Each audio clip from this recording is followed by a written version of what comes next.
This is an exciting day, a culmination of a challenging, difficult couple of weeks, not just for me, but for New York.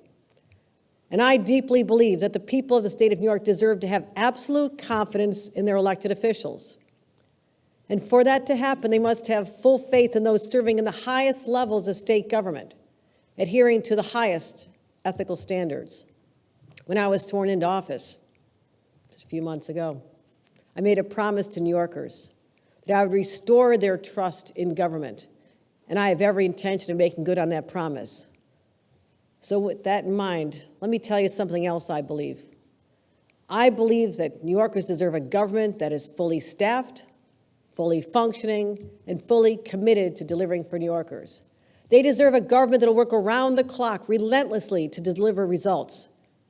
They deserve a government that is laser-focused on leading New York's next great comeback and building a brighter, better future, a more equitable future for every New Yorker.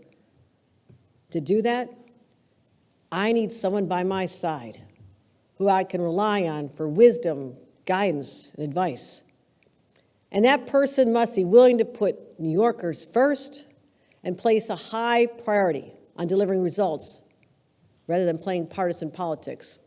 They must believe in hard work, be a team player, and treat everyone with respect. And most important, they must be someone that New Yorkers trust and have absolute confidence in. So today, I'm really proud to say I found that person. Today, I'm announcing my nominee, my selection for the new Lieutenant Governor of the state of New York, Congressman Antonio Delgado.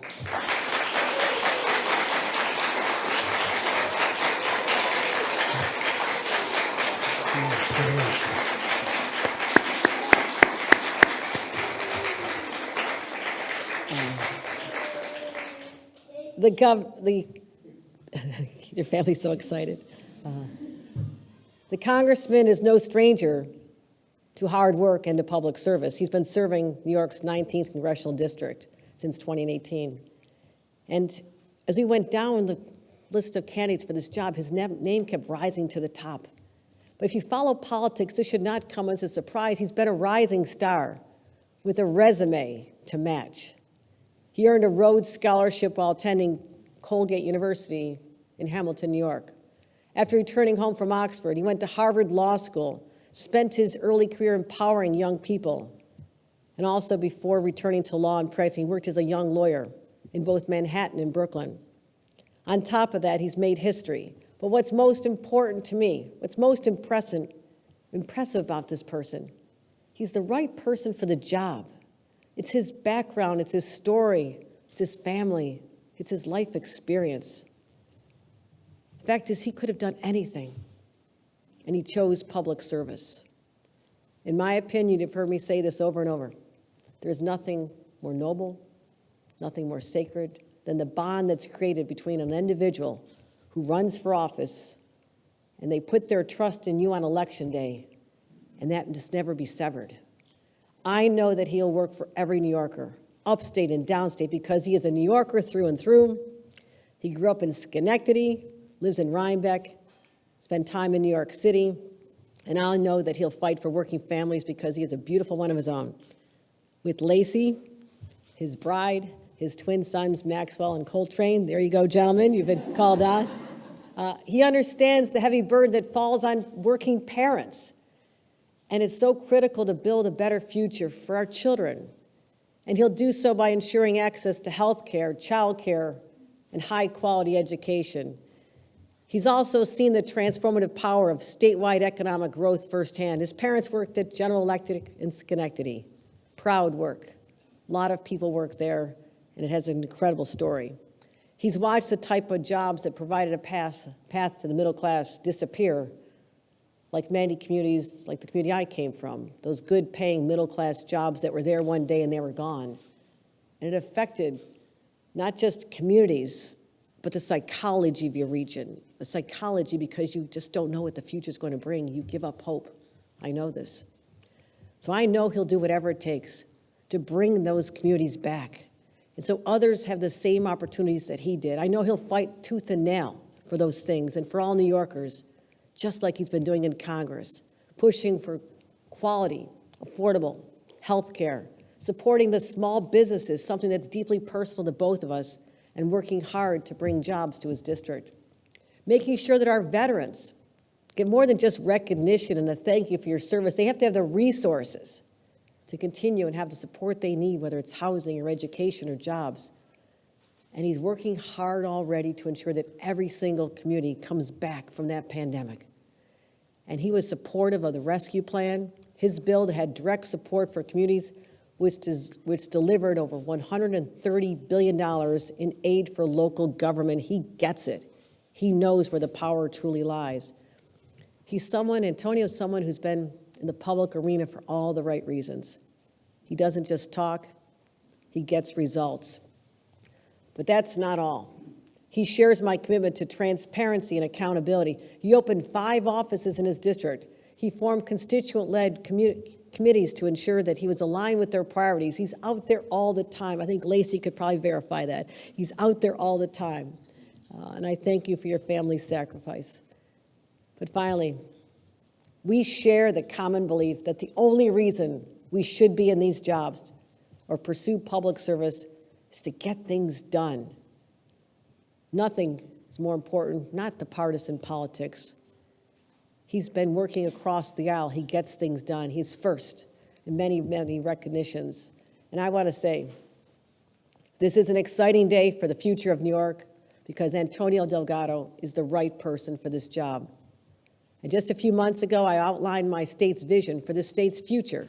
I talked about the incredible hardship we endured over these years, but I said better days are on the horizon, and that we have a new era for New York. And I said this is the beginning of New York's greatest comeback. We must embrace this moment of unlimited possibilities, create a better, fair, more equitable version of the American dream, the dream that we call the New York dream. We have a lot of work ahead of us, my friends, but I promise not to stop working until we make that dream real. And I know I can say the same about Antonio. And I have no doubt whatsoever, that New Yorkers will be so proud to get to know their new lieutenant governor, and he'll embrace them with the same enthusiasm that I have. I'm honored to have him at my side, and with that, it is my high honor to introduce our next lieutenant governor, Congressman Antonio Delgado. Thank you. Can I hug you? Okay. He really makes me feel short, but I'll get over that. Good afternoon.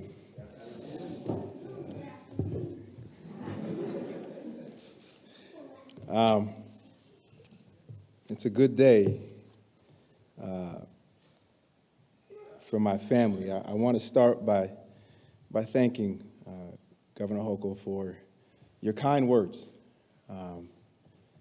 Sitting there listening to you talk about what I bring to the table and the desire to really want to care for people and to serve people. I know you get that. I know you do. I know you care. And it's just an honor to be able to stand here with you and do this work together. I'm excited to be a partner with you and build a better future for New York. It is also good to be with my family. The reason I'm here today, I have to acknowledge my base, my support, the folks who've been with me from the very beginning. And through all the twists and turns of life, you need that anchor. I have to first recognize my wife, my everything, Lacey, who has been the rock for me the moment I laid eyes on her. I'm going to stop there before I get emotional. Our boys, you've all met them already, I believe. Maxwell and Coltrane. My father, for talking to me about character every day growing up. My mother, who talked about the power of love every day growing up. My brother, my little brother, who I knew in my heart of hearts I needed to make sure I set the right mark and who would push me to be better every single day. His wife, Rachel, my sister, my beautiful niece, Melina, my mother-in-law, Peggy, for your sacrifice and your work, and to her partner, Michael. Thank you. I love you all. Let me also say a few words about the reports of the Supreme Court reportedly being prepared to turn back the clock on equality in America, on women's rights, and fundamentally on the very principles that anchor our democracy. I want to be clear about something. Make no mistake. In seeking to overturn nearly 50 years of precedent, the Supreme Court is at once reasserting a social order grounded in patriarchy and male dominance over a woman's body. It is reasserting an order linked to a time when a married woman did not have a separate and legal existence from her husband. These decisions are about power.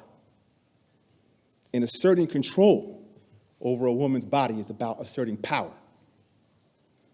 And I genuinely do not know how we square going backwards in this way with our commitment as a country to progress, to believing that we are all created equal. Clearly, the fight to live up to our values and ideals continues. And I am wholeheartedly in that fight. And New York, I'm not backing down. Now, as for today, which is a good day, it feels mighty good. I want to say that over the course of my time in Congress, there has been nothing, and I mean nothing, that I have loved more than connecting in a real way with the communities I represent in all 11 counties of my beautiful district. These relationships on the ground, built through genuine dialogue and mutual respect, have served as a source of my inspiration in the most challenging of days. And there have been some very challenging days. It is certainly true that the halls of Congress have instilled in me at times, and quite often, awed admiration and profound respect. And yet, being home in New York, amongst the people I represent, is where I have undoubtedly felt most fulfilled and energized. Representing this region has blessed me with so many opportunities to meet folks where they are, to listen, and to find common ground. And at every single stop, be it a small business, a family farm, a community bank, a local hospital, a public school, or a town hall. And we did do about, 67 in my first 3 years in Congress. This has always been the mission, to connect. And it is with these incredible experiences in mind that I simply cannot help but welcome with open arms the opportunity to connect with communities all across this amazing state. After 2 years of COVID, over 2 years, intense isolation, distance from one another, we need to reconnect and strengthen our collective bond as New Yorkers. We need to heal together and put humanity back into our interactions with one another. And I want to be a part of that healing process. I think I understand what that process needs. It needs love. It needs compassion. It needs responsibility. It needs accountability. It needs the capacity to care. And it needs the willingness to hope. New Yorkers deserve a lieutenant governor who's working day and night to make lives better for working people and their families. Upstate, downstate, it does not matter. We all want the same thing: security, family, opportunity. The key is to listen to New Yorkers from all walks of life and be their voice to get the job done. I've already begun work on infrastructure, economic development, and job creation in New York. I've led the way in making sure that local communities have economic development resources and, importantly, can decide what to do with economic development funds. I've worked on the nexus between agricultural development upstate and critical markets downstate. I will humbly continue to do this work and be very diligent as your Lieutenant Governor. As we embark on this journey together, I look forward to connecting with diverse communities all across New York. I look forward to building meaningful relationships, to tapping into the goodness of our collective power. Listen, I know it's been tough. It's a tough day. It really is. We've been through a lot. And it's easy to get dispirited. It is, and cynical. But I also know what we've overcome. And none of us have to do this alone. None of us. I also know it's important for us to remember that democracy is a moral endeavor. We have to believe in it. We have to have faith in democracy. At the heart of democracy is the recognition that there is equal dignity in each of us by virtue of our shared humanity. A humanity gifted to us all by a higher power. And this equality, and this is the beautiful part about this system, this equality is expressed through a concept: one person, one vote. The power to right the wrongs of our society ought to lie equally in all of us. And only when it does can our society be truly free and just. Democracy does not happen on its own. The people have to hold leaders accountable, and leaders have to want to be accountable. That is the work. We must do everything in our power to make sure that we keep democracy close to the will of the people. That's how we restore people's faith in the integrity of this system. I believe we can work together. I know it. We can grow together, and we can thrive together. And I just want to close by once again thanking Governor Hochul for her service to the state of New York, for giving me this opportunity. I truly appreciate it. And I am beyond excited. I am beyond excited to get out there and connect with the people of New York. Thank you, and God bless. Okay, Karen. My question is on the Supreme Court decision, if you don't mind addressing that first.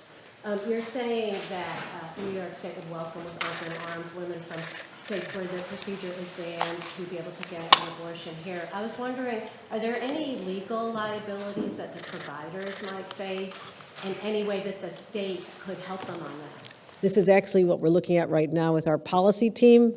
Michael Asher is here. We're working with the legislature, so there'll be some combination of legislative solutions as well as executive actions. So stay tuned. This is a new development, but I'd hoped it was unexpected, but the reality is we had to prepare for this as well. And whatever else the Supreme comes up with, again, we have another major case related to the New York State SAFE Act as well. So we are being proactive and coming up with legislative ideas and executive action ideas as we speak to make sure that the right is protected as much as we humanly can ensure that is the case. So. I was wondering if the about-to-be new Lieutenant Governor has shown off his rapping skills to you, and if you, and why you didn't mention any of that in his accomplishments. That was an oversight on my part. Absolutely. As we've learned, I'm not perfect, but I always strive to be the best I can, and I'm expecting this is government function, but I'm expecting to see a lot of that on the campaign trail. Jimmy?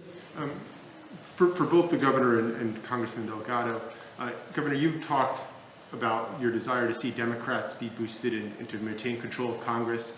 And Congressman Delgado, you're someone who won in a competitive district election twice and was geared up for another competitive race. So I'm wondering your decision to essentially leave as the Democratic candidate in that district. Why did you make that choice? And how did you balance perhaps the desires of the party to hold that seat? And Governor Hochul, the same to you, knowing that you were essentially taking a competitive candidate off the field. Why did you choose that? And what were you considering when you made this selection? I'm happy to. So, for me, it wasn't a choice to leave.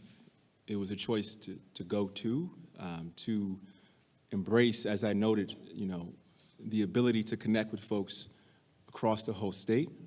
It was about building off of the work that I have been doing and feeling, having a strong desire to want to continue to serve and expand my ability to connect with communities. That was what fundamentally drove me, and I tried to speak to that in my remarks to the extent that I feel like I want to be a part of that process of healing. And I still represent, in this role, my constituents in New York 19, meaning I still am acting on their behalf as a statewide elected official. And so the ability to continue to be with my constituents in that capacity and beyond is what fundamentally pushed me into this space. We are going to continue to work very hard to ensure the majority in the House of Representatives. That is a high priority of mine as well. But I also know that there are so many critically important decisions made at the state level, as we've seen with abortion cases and what's happening in places like Texas and Oklahoma and even Florida, denigrating the rights of the LGBTQ community. So for a long time, the focus has been on Washington. We're going to continue to work to make sure there's a Democratic majority in the House of Representatives and in the Senate, because those are the individuals who delivered to us the billions of dollars that we've been able to benefit from, not just COVID relief, but also our infrastructure. I thank President Joe Biden and Majority Leader Chuck Schumer every day for those opportunities. But also, we have to have the best team here as well. And I said I would find the best. We found the very best, someone who understands the power of government to do good for people, and he is the partner I want to have. Governor, one question for you and another for the Congressman. I'll start with Congressman Delgado. You're from Schenectady. We're from CBS 6 Albany, so hello. For our viewers, can you talk about being raised here in the Capital Region? And there's always a lot of attention on downstate. As an upstate person, what do you want to see changed in the Capital Region and for upstate now that you're Lieutenant Governor? Well, I just, growing up in Schenectady, going to church, Macedonia Baptist Church over in Albany, playing in the playgrounds, being in the upstate New York Basketball Hall of Fame. Anybody who's interested know that. I just love upstate. I love this community. I love the region. My wife and I. My wife raised in Woodstock, well, Accord, and then was raised in Woodstock. We got married in Greene County at the Catterskill. Our families are grounded in upstate, but at the same time, I've spent significant time professionally, with my wife as well, having our family downstate in New York City. So we've experienced and had meaningful experiences all up and down the state, but certainly having represented upstate, the last few years, and being in a position to try my best to understand how to speak to those issues that the governor talked about with GEs and the IBMs, finding new places to have jobs. How do we bring some of that back? My parents having utilized those same jobs, to give me the opportunities that I was able to have. And looking back on my life and looking back at those communities and wanting to figure out how we do that. And I think connecting more our communities all across the state, so to make sure that all of our communities are vibrant and sort of feeding off of each other in that way.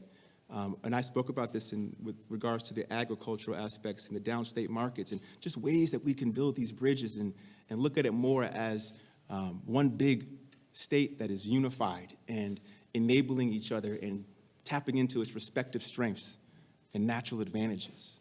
And I think I have that ability to see that picture on the board and begin to tie those strands together. Were you worried to step into this position with what happened with the former lieutenant governor and this situation? And a second question for the governor is, how is this all working? When will he be sworn in? How is his name getting on the ballot? Is all the paperwork filed? Well, I can answer that. Yes. The Committee on Vacancies approved his name several hours ago. He will be on the ballot.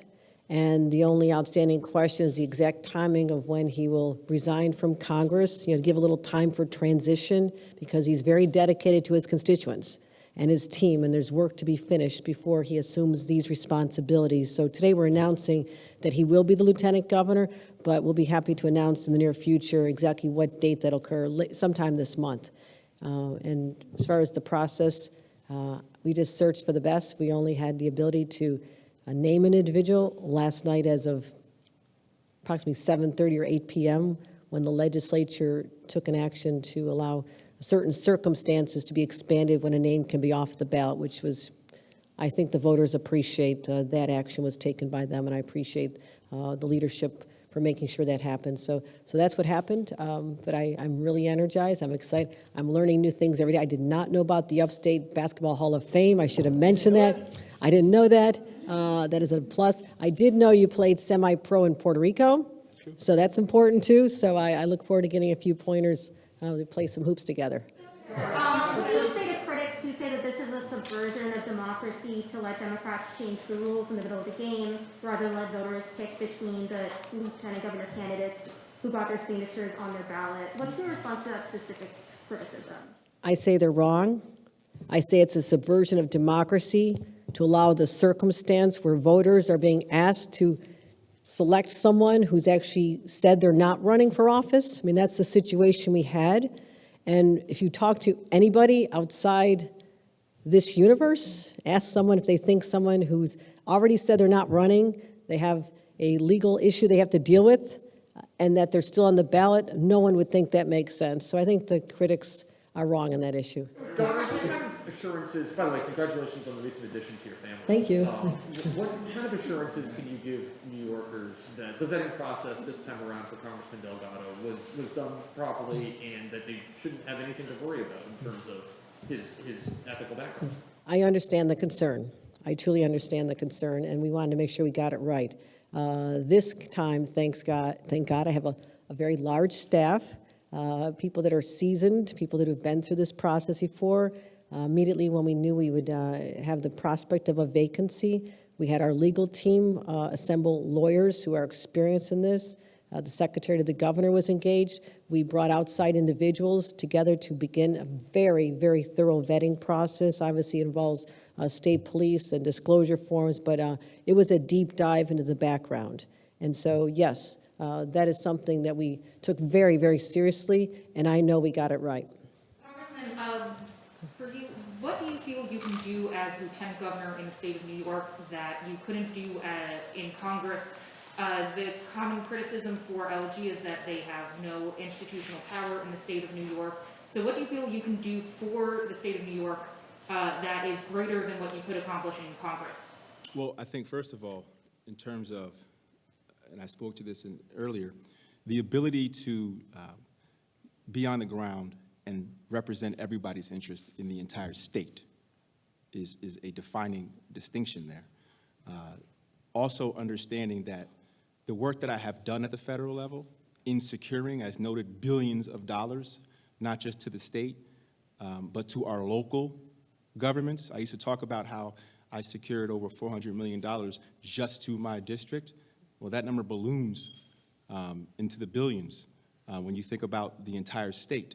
And so being able to go to each community, work with the folks on the ground, the local elected officials, the town supervisors, the county executives, from across the political spectrum, and to talk about the ways in which they can use these dollars to invest in their communities, whether it's in broadband or supporting small businesses or making sure that our veterans are looked after, whatever the case might be, to be able to then have the ability to connect all of that and those resources, that I was able to deliver. To be able to do that on the ground, to me, is tremendously exciting, and I think it can have a profound impact on demonstrating to people that government can work for the people, and it can enable communities, and that to me is the distinction, is that I'm on the ground and I'm able to make that connection for folks day in and day out. If I could just add to that answer, though, excuse me, let me just add to the answer to that question. I think I can help you out with where you're heading. I would caution against minimizing the power of a lieutenant governor because it's a direct outgrowth of the relationship with the governor. I know a little bit about this. So I knew that for 8 years, I could be out there connecting with people, as he said, but also delivering messages, bringing ideas back, talking about everything from infrastructure projects to clean water initiatives, clean energy, jobs. There's countless ways it can impact. But if you have a governor who's going to elevate that individual to be a true partner, there is power in that. Yes, constitutionally it says you're simply the president of the Senate, but there is unlimited opportunity to have a true partnership that actually works, and the beneficiaries of that are the people of New York, and that's exactly what we're going to have. I just want to be clear here that you are saying that being a messenger, you feel that it is more important now to be a messenger about the funds secured by Congress than to be securing those funds in Congress? Certainly did not say it's more important to be a messenger. I don't think the word important or more important came out of my mouth. What I was saying is that I was trying to help you understand the distinction between what I can do for the state across the board as opposed to what I was able to do in my federal capacity. And as the governor spoke about, the ability to work on a partnership level, to not just be thinking about what has been accomplished, but be thinking about forward actions and what we can be investing in with infrastructure, with our small businesses, with making sure that we're supporting our communities around housing, whatever the case might be, having that partnership where I can actively seek to deliver those outcomes on the ground is the objective. Okay, Bill. Governor, do you have plans to call a special election for this seat, or should we expect it to remain vacant for the rest of 2022? Good question. This is obviously very new, and we're just working out the timing of everything. We're not sure how this coincides with other elections. So we know the statutory requirement is to call a special election within 10 days of the vacancy being created, and there's within 70 to 80 days you have to have this special election. That's a fairly new law that was enacted by the legislature. So we're just keeping an eye on that, and we'll be happy to announce it as soon as we figure out what that looks like. Right? Congressman, real quick, I asked you this before, but I didn't get an answer because the governor answered. Thank you. But this was sort of a messy situation. The former lieutenant governor resigned. Oh, yes, your question was about being worried. You're right. I did not. Yeah, I was not worried.